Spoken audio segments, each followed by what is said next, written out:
ഏ അപ്പച്ചൻ എന്ത് ചെയ്യണേ? ഏ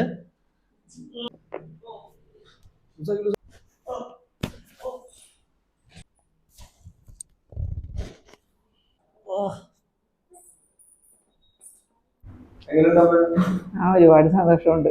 വന്ന പോലെ അല്ല, എനിക്ക് നല്ല മാറ്റമുണ്ട്. എനിക്ക് വന്നപ്പോ ഇതുവരെ നടക്കാൻ പറ്റണ്ടായിരുന്നില്ല. ശരിക്കും എനിക്ക് ഇന്നലെ എന്റെ മോനെ കണ്ടപ്പോ ഭയങ്കര വിഷമമായിരുന്നു. എന്റെ മോന്റെ നിൽപ്പും ഒക്കെ കണ്ടപ്പോ ഞാൻ അതെ ഞാൻ തടയിക്കൊണ്ടിരിക്കുമ്പോൾ സാറിനെ വിളിച്ചത്. പക്ഷെ എനിക്ക് ഇപ്പൊ എന്റെ സന്തോഷമായി. എഴുന്നേൽക്കുമ്പോൾ എത്ര വലിയ കുഴപ്പമില്ല. ഇന്ന് രാവിലെ എനിക്ക് എഴുന്നേക്കാനേ പറ്റണ്ടായില്ല. അതായത് ഇപ്പൊ ഈ ലെഫ്റ്റ് ഞാൻ ഇപ്പൊ കിടന്ന് എഴുന്നേറ്റില്ലേ, അങ്ങനെ എഴുന്നേൽക്കുമ്പോ ഈ കാലിടുമ്പോ ഞാൻ എന്റെ നിക്കറുമേല അല്ലെങ്കിൽ കാലുമേല ഇങ്ങനെ പിടിച്ചിട്ടാണ് കാല് നിലത്തേക്ക് വെച്ചത്. പക്ഷെ ഇപ്പൊ എനിക്ക് കാല് നിലത്തേക്ക് ഇടാൻ പറ്റുന്നുണ്ട്, പെട്ടെന്ന് എഴുന്നേക്കാൻ പറ്റുന്നുണ്ട്, നടു ഇങ്ങനെ നിവർത്താൻ പറ്റുന്നുണ്ട്. നിവർന്ന് ശരിക്കും നടുവ് ഇങ്ങനെ വളഞ്ഞ് ഈ അടുത്ത് വൈഫിന്റെ അങ്കിൾ വരെ ചോദിച്ചു എഴുന്നേക്കുമ്പോ എന്താ ഇങ്ങനെ കൂല് പിടിച്ചവരോടൊക്കെ പറയാനൊരു ബുദ്ധിമുട്ടായിരുന്നു.